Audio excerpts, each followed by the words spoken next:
Semi-trucks are very different vehicles than the vehicles that we drive every day. And they have some very significant differences. One thing is that they typically will have air brakes rather than hydraulic brakes, and so that takes them longer to stop. Often they'll have CDL drivers, or they should mostly have CDL drivers, who are subject to the Federal Motor Carrier Safety Act, and there are very specific rules as to what needs to be done before the semi-truck gets on the road, while the semi-truck is on the road, and after the semi-truck gets off the road.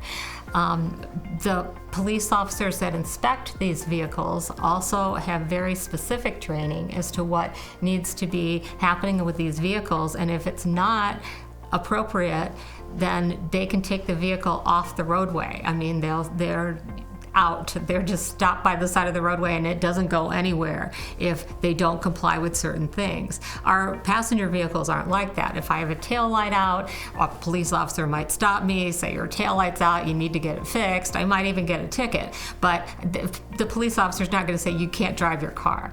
With these semi-trucks, because they are so dangerous, because they are so heavy, because when they're involved in a collision, there's very often catastrophic injuries, if not death, then they can be shut out of driving by the police who inspect these vehicles. For example, the Federal Motor Carrier Safety Act has certain hours of service where the drivers can only go so long before they have to stop to rest. If they're driving in excess of those hours, then that's not permissible, and that is a very important rule. Also, they have electronic logbooks that they're supposed to keep, and if they don't have the logbooks, or the logbooks aren't being kept, then that is a problematic situation as well, something that we can use to present to the insurance company to get our client compensated. One of the things that we've done in semi-truck cases in the past is we've actually gone to the trucking yard and we've taken a look at the model truck that has been involved in the collision, and we've investigated that truck, we've sat in that truck, we've found out how the different items in the truck work or should work.